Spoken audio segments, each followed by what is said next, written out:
Hello mga ka-viewers, welcome back to my YouTube channel, Kois Repair and Tutorial. So for today's video mga ka-viewers, magre-repair tayo ng electric fan. Pero actually mga ka-viewers, na-repair ko na to eh. Nag-video ako, akala ko ay na-press ko ng ano yung video. Akala ko nag-running na yung video, hindi pa pala. Hindi ko pala na-press yung ano. Akala ko naka-on na. So kwento ng kwento ako, noon kanina kasi naka-on sana yun, ay problema, may customer na nagtanong, so na-post ko. Hindi ko pala na i-on uli. Akala ko kasi naka-on na yung video, kaya ayan. Nung tiningnan ko, ito na. Yan, ay hindi pala naka-on uli yung video. Kaya yan, inano ko na lang. So dito na lang tayo mag-start sa kanyang ano. Dito natanggal ko na eh. Nakita nyo, yan, tanggal na, kalas na siya. So ano ko sa inyo, ikwento ko sa inyo, ito pala sabi ng customer ay gumagana kaso biglang nag-stuck up. Pag i-plug nila, umikot lang sandali tapos nag-humming, nag-stuck yung electric fan. So ang rason yan mga ka-viewers, bakit siya nag-stuck up, ayan. Pag pina-plug, biglang huminto tapos umuugong. Kasi ito siya maluwag na yung kanyang busing sa unahan. Ayan Yan. Yan. Yan, so maluwag na yung kanyang busing sa unahan mga kabirso. Kita nyo? Maluwag yung busing sa unahan. Yan malaki yung kanyang gap. Yan. Kaya ito yung papalitan natin mga ka-viewers. Malaki na yung kanyang gap. So kukunin natin to at palitan natin ng ito yung palit natin Yan, bago yan mga ka-viewers. Galing yan dito. Galing yan dito mga ka-viewers. Galing yan dyan. Yan. So bago to siya mga ka-viewers, yun ito ang ipalit natin. Yan, nakita nyo, ano pa yung sa ilalim. So yan, ito ang ipalit natin. Sayang yung video ko kanina. Hindi ko na, akala ko ay naka-on na yun. So naka-pause pa pala. Sayang. So dito na lang tayo mag-start. So ngayon, ang pagpalit nito mga ka-viewers sa akin, hindi ko na tinatanggal ito kasi mahirap tong tanggalin. Nakita nyo naman. Mayroon siyang lock sa gilid. Yung flower, nakita nyo parang flower. May side sa gilid. So lock yan. So medyo may dyan, tawag dyan, may kahirapang tanggalin yan. Pwede naman kung gusto nyo talagang tanggalin. Depende sa diskarte. Depende naman sa technician kung anong diskarting gagawin So, pero ako yan, hindi ko na yan. Tanggalin muna natin yung mga ka-viewers, yung kanyang bushing. Yan. Tapos papalitan natin ng bagong bushing. Yun. Tanggal na. Ganun lang kasimple mga ka-viewers. Dali lang. Kung nakita nyo naman, dali lang, di ba? Isang post lang. Ipatagilid nyo lang ito. Di ba nakaganon sa lalim yan? Dapat yung posisyon nito nakaganon. Kasi nakaganon yan di ba nakaganon yan sa ilalim. So dapat itagilid nyo konti. Pag yan. Pabalabag. Yan. Tapos, pag nakaganon siya, saka nyo siya dito, patamaan, tapos biglain. Para lalabas ito. Pero hindi lahat na electric fan mga ka-viewers na ganun nung technique ang gawin nyo. Kasi may electric fan na manipis yung dito, manipis yung kanyang casing. So, maaring ito ay dito, masira. Yan. Pag manipis. So, masasira dito, matutuklap itong sa gilid. Hindi, mahirapan na kayong isa uli. Yan. So, kung sa tingin nyo katulad dito, makapal, pwede nyo i-ganon siya pagtanggal. Yan. So, dahil natanggal na natin, hindi naman natin pwedeng ipasok kaagad to So, mayroon pa tayong technique dyan para may pasok yan. Yan. Yan. So, ito nga gamitin natin. Ito. Tawag dyan. Plies. Yan. I-ganon natin siya palabas. Yan, tapos ganun. Dahan-dahan lang mga ka-viewers, wag nyo lang baka mabit masyado yung mabali yung flower lock. Hindi na makalock yan sa bushing pag mabali. Dahan-dahan lang.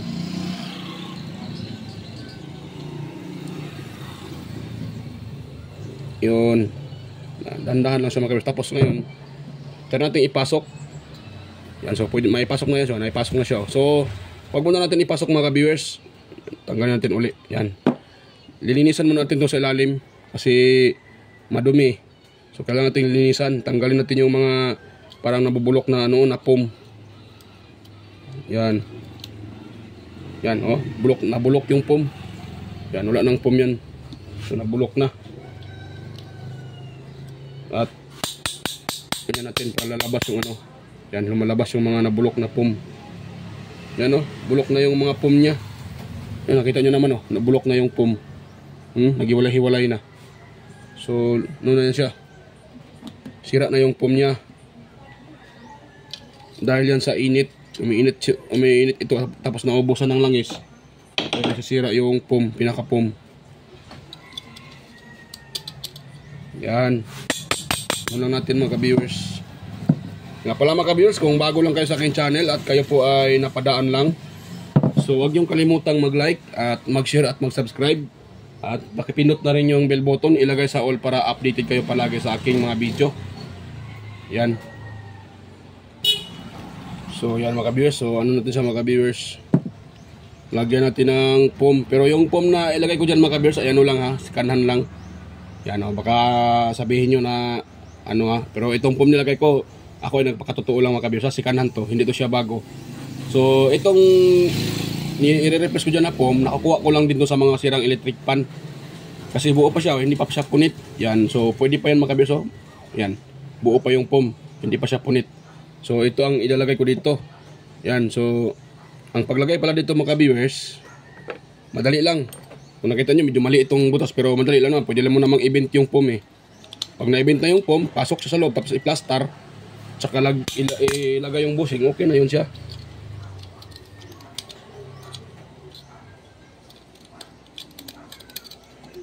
Yan, tinatanggal ko yung mga naiwan na ano ng nabubulok na ano, yung foam para hindi sasama yan sa bushing.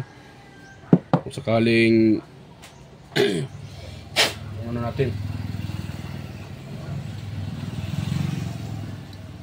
Yan. So pasensya na po, medyo madumi yung kamay. Ganun talaga ang teknisya ng electric pan. Pag nare-repair tayo ng electric pan, na madumi talaga yung kamay. Ma-electric pan man yan, mapawashing, basta mga motor, basta nilalagyan ng grasa o nilalagyan ng oil, madumihan talaga yung kamay natin mga ka-viewers. Ganun talaga. Pero pag technician ka ng mga audio, mga amplifier, so yan, hindi madumihan kamay mo. Madumihan pa rin kasi gagamit ka man ng ano dyan, pangdikit. Yan. So ngayon, kita nyo, nailagay na natin yung foam na panibago.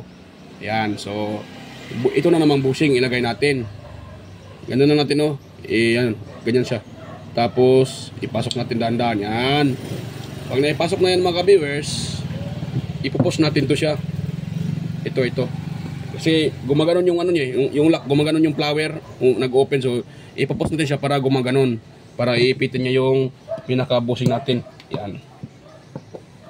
Yun. Din. So, kung katulad ito, medyo maluwag siya.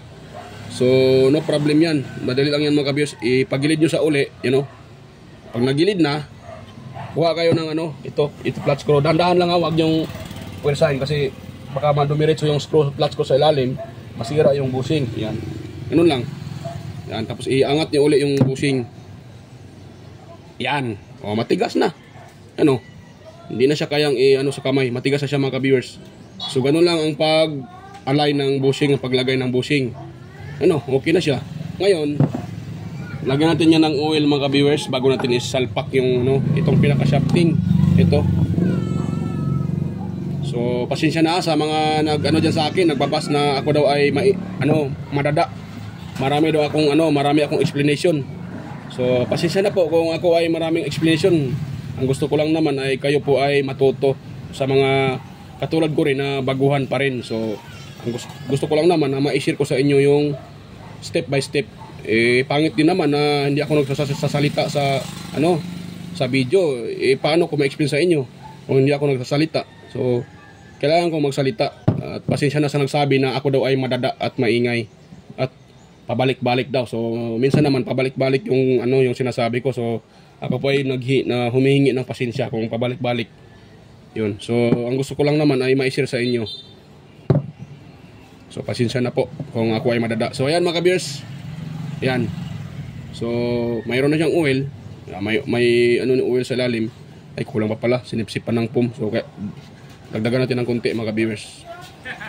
Huwag din masyadong madami, lalabas din yung oil pag medyo madami na. Yung tama-tama lang, sakto-sakto lang. Yun. Pwede na siguro yan. Pwede na.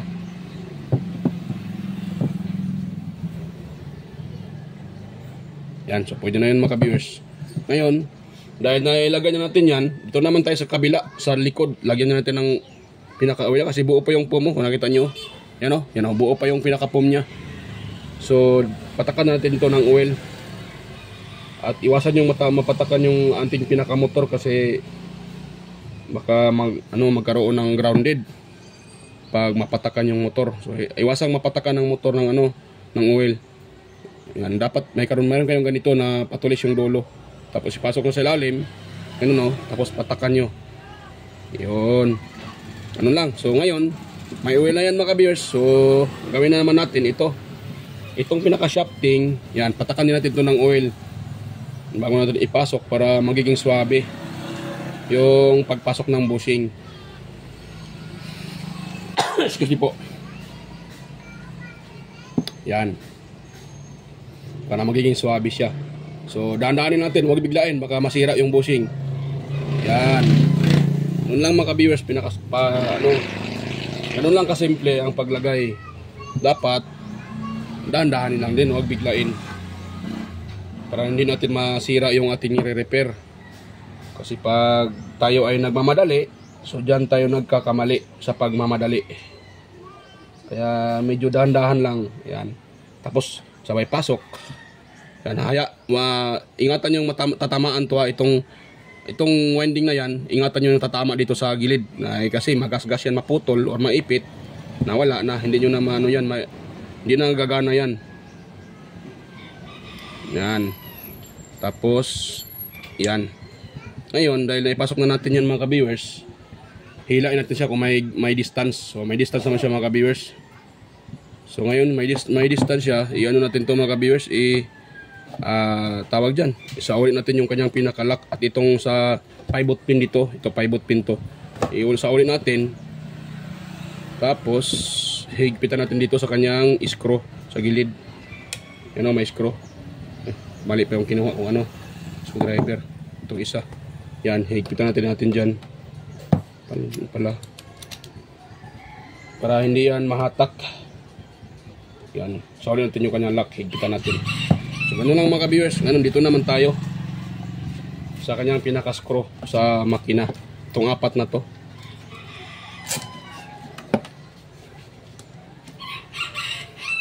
Yan. So, habang tayo ay nito, habang sinasaulit natin itong pinaka-screw niya. So, mega loud shoutout pala sa inyo mga ka-viewers. Yan, mega loud shoutout po sa inyo mga ka-viewers, sa mga silent viewers dyan, organic viewers, subscribers, ayan, at sa mga unique viewers dyan, ayan, mega loud shoutout po sa inyo, sa mga unique viewers, sa aking mga subscribers, ayan, sa mga silent viewers, ayan, mega loud shoutout po at salamat po sa inyong patuloy na panonood. Ayan, salamat po mga viewers sa pagsuporta nyo po sa aking channel.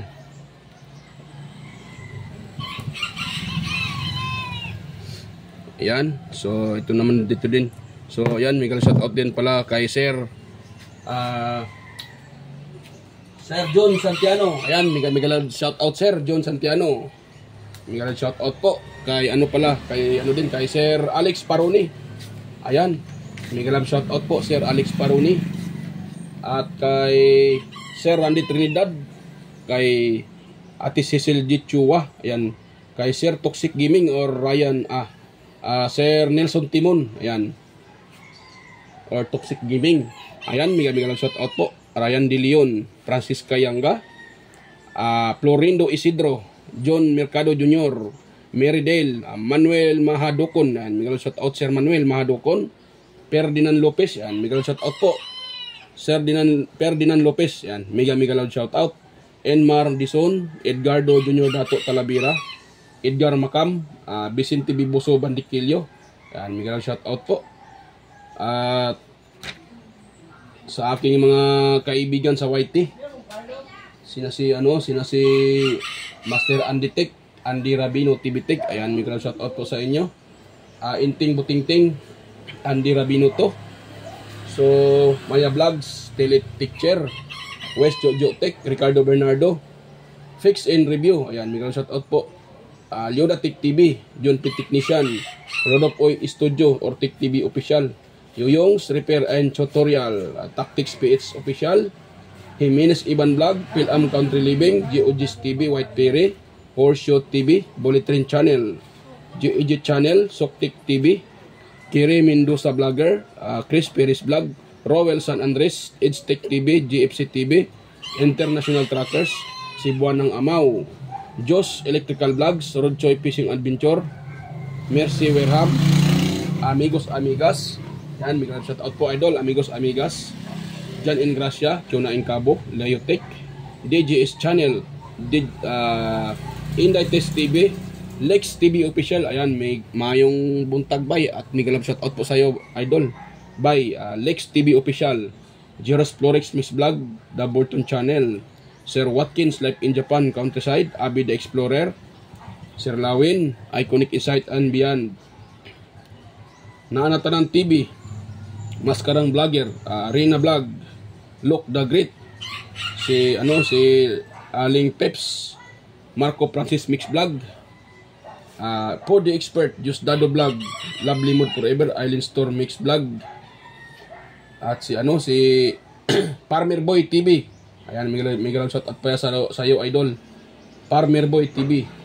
At si AQC TV, Kisnel Channel, 3M Vlog, ayan, Anonymous Vlog, Jinky Inok Vlog. Sino pa yun? Si W. Ginward, ayan, Teacher Tube PH, Bitoy Malana, Darwin Tech. Ayan, may shout out Master Darwin Tech. Ayan, so sa mga gustong pa-shoutout dyan, pwede din kayong mag-comment dyan sa comment section para may shoutout po kayo. At sa may comment din, pwede din kayong mag-comment sa comment section. So yan, tuloy tayo mga ka-viewers sa pag repair. Wait lang. Ay. So wait lang mga ka-viewers, balikan ko lang kayo. Yan, tuloy tayo mga ka-viewers. Pasensya na po, naudlot yung ating ituloy ko na sana, may dumating na customer. So yan, tuloy tayo mga ka-viewers. So yan, dito tayo. Itong kanyang pinaka-screw.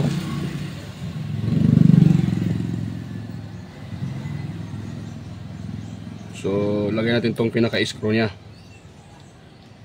Dalawa na lang ang wala ay. Dalawa na, ilagay ko na yung dalawa.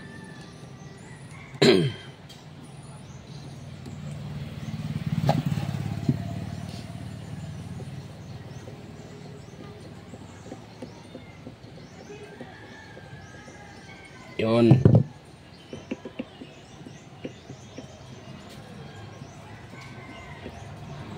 Tapos dito sa kanyang dito pala.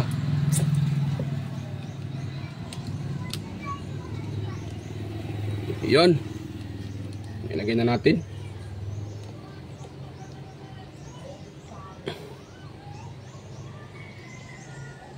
Yan, so dahil na ilagay na natin yan, atin siyang i-align mga ka-viewers. Ang pag-align nito, ano ko sa inyo mga ka-viewers ha, pag hindi nyo kontrolado yung pag-align, wag nyo sa dito tawag dyan, dito nyo sa ganun nyo lang ng something para hindi luluwag yung bushing. So para safety, hindi luluwag, so dito tayo mag-align dito. Ganun nyo sa mga ka-viewers. 1 2, 3, 4. Yan. Yan malambot na siya mga ka-viewers. Na-align na siya. Yan, malambot na. Yan, dahil na-align na natin yan. So, ngayon, patakanin natin dito ng yan, kunting oil. Yan, bago natin isa uli yung cover. So, ngayon, dahil napatakan na natin yan, try natin siyang i-test mga ka-viewers. Nako, naubos pala yung ko naubos pala yung aking electrical tape. Sige lang, marami naman akong dyan, shrinkable tube, or mayroon naman din yung sa electric pan na Ayan. So dito lang gamit natin mga kabiyos para makita lang natin na gumagana na siya at hindi na nag-stack up. Ayan. Ngayon, i-on ko siya mga kabiyos, i-plug ko siya sa outlet. Ayan, i-off ko muna. Ayan, ito na kaano yan. So tingnan nyo to. Ito yung tingnan nyo. Para makita nyo kung umikot ba siya o hindi. Yan, plug ko na. I-on ko siya, number 1. Yan, umikot na mga kabiyos, oh. Yan, maingay lang siya kasi, so, ayan, oh. Ano dito sa, tumatama dito sa mesa. Kaya maingay. Pero, hindi yan tayo maingay, yan, oh. Pero, tumatama sa mesa yung kaya maingay. Yan. Diba? Okay na siya mga kabiyos, gumagana na. At, malakas pa, number 1 pa lang yan, malakas. So, 1 pa lang yan. So, good yung ating repair. So, i-assemble ko mga ito mga kabiyos. Yan, i-assemble ko muna yan. At ang pag-assemble yan, hindi ko na maipakita sa inyo mga kabiyos. Madali naman pag-assemble nito. Sa uli lang yung mga cover, tornilyo. So hindi ko na ipakita para hindi na masyado haba itong video natin. So balikan ko na lang kayo pag tapos ko ng ma-assemble. So stay tuned lang mga kabiyos. So ayan, i-ano na natin mga kabiyos. Tapos ko na siyang ma-assemble. At yan, assemble na siya lahat. So ititest lang natin siya mga kabiyos. Ito yung kanyang pinaka power cord. So, i-plug natin siya mga ka-viewers at i-test natin kung okay na ba siya. Yan, so set ko lang sa number 1. Yan, okay na mga ka-viewers, oh. Lakas. So, yun, lakas siya. Number 1 pa lang yung mga ka-viewers. So, naka number 1 pa lang siya mga ka-viewers. Malakas na siya. Yan, oh, naka number 1. So, number 2 natin. Yan. Mas lalo siyang lumalakas. Yan, so number 2 yan. At number 3, yun. Lakas talaga niya. Yan, yan, off yan. Yun, so on natin uli sa number 1. Yan, so good na yung repair natin mga kabiyers. At success tayo sa ating repair ngayon. So pasensya na po kung medyo madumi yung ating kamay dahil tayo ay nagre-repair. So di na talaga may iwasan na madumihan yung kamay natin. So ganun talaga. So yan. Yan, bago pa tayo mag-i-end mga kabiyers. So sa muli, huwag niyong kalimutang mag-like at mag-subscribe. Ayan, at pakishare na rin sa iba mga ka-viewers para malaman din nila yung mga baguhan kung paano i-repair or kung paano mag-repair ng isang electric fan na hindi umiikot at ang problema ay bushing. So, kung paano i-repair siya. So, pakishare na lang sa iba mga ka-viewers. Yan, so kung mayroon kayong nakuhang kunting idea sa ating repair ngayon mga ka-viewers sa ating tutorial ngayon. So, yan. Huwag niyong kalimutang, yan pala, mag-like, mag-share at mag-subscribe, pabalik-balik talaga. Ayan, so bye-bye na po mga ka-viewers. Yan, kita-kita tayo ulit sa next kong mga video. So yan, bye-bye.